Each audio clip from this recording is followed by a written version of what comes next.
ஹாய்ங்க. இன்னைக்கு வந்து செவ்வாய்க்கிழமை சாயங்காலம் மணி 6 ஆயிருச்சுங்க. Tea time. நான் சாயங்காலம் 6 மணிக்கு கம்பெனிலேருந்து கிளம்பிட்டு இருந்தேங்க டீ டயத்துக்கு வீட்டுக்கு வரக்காண்டி. அப்போ வந்து நிரஞ்சனா வந்து ஃபோன் பண்ணா. அவ வந்து டீப்பெட்டி, எண்ணெய், ஊதுவத்தி எல்லாம் கேட்டு சும்மா வாங்கிட்டு வாங்க அப்படின்னு. எங்க நிரஞ்சனா வேப்பலையும் பொரிக்கிறதுக்கு மறந்துடாதீங்கம்மா, பொரிச்சிட்டு வந்துருங்க அப்படின்னு சொல்லி சொன்னா. அப்புறம் நான் வேப்பலையும் பொரிச்சிட்டு வந்துட்டேங்க. ஓம் சக்தி சாமி இருக்குதுங்க. அது இல்லாட்டி எல்லா அம்மனும் ஒண்ணுதாங்க. ஒரு செம்பில் வந்து நிற செம்பு தண்ணி எடுத்து அதில் வந்து வேப்பலை வச்சு சாமிக்கு முன்னாடி வச்சு எங்கள் அம்மா செவ்வாய்க்கிழமை வெள்ளிக்கிழமை சாமி கும்பிடுவாங்க.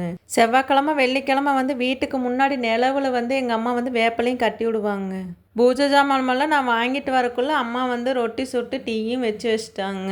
ஏன்னா எனக்கு டைம் ஆயிருங்க. ஏன்னா டீ டைமே 1/2 மணி நேரம் தான் விடுவாங்க. எங்கள் நிரஞ்சனா வந்து எங்கள் அம்மாவை பார்த்து சிரிச்சுட்டே இருந்தாளுங்க. நிரஞ்சனா ஹாய் சொல்லுமா அப்படின்னா எங்கள் அம்மா ஹாய் சொல்லிச்சாமாங்க. அதுக்கு சிரின்னு சிரிக்கிறாளுங்க. அவள் வந்து ரொட்டியும் டீயும் சாப்பிட்றக்கு ஆரம்பிச்சிட்டாங்க. நீங்கள் சாமி கும்பிட்டு எப்போ வர்றது, நான் எனக்கு பசிக்குது, நான் டீயும் ரொட்டியும் சாப்பிட்றேன்னு சொல்லிட்டு சாப்பிட்ருக்காளுங்க.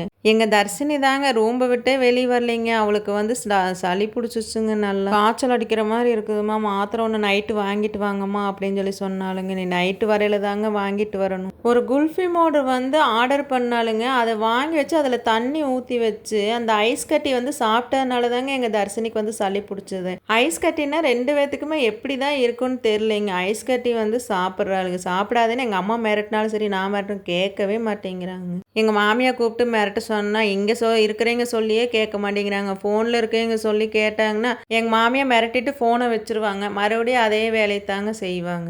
எனக்கு டீ டைம் முடிய போகுதுங்க. நானும் ரொட்டி சாப்பிட்டு டீ சாப்பிட்டு நானும் வேலைக்கு கிளம்ப போகிறேன். அம்மா வந்து சாமி கும்பிட்டு முடிச்சுட்டு தான் வந்து ரொட்டியும் டீயும் சாப்பிடுவாங்க.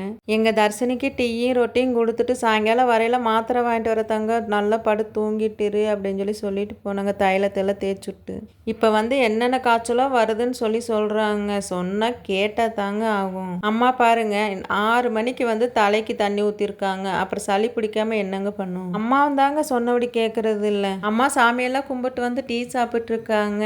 சரிங்க, இன்னொரு வீடியோவில் பார்க்கலாங்க. ஓகே, பாய்ங்க.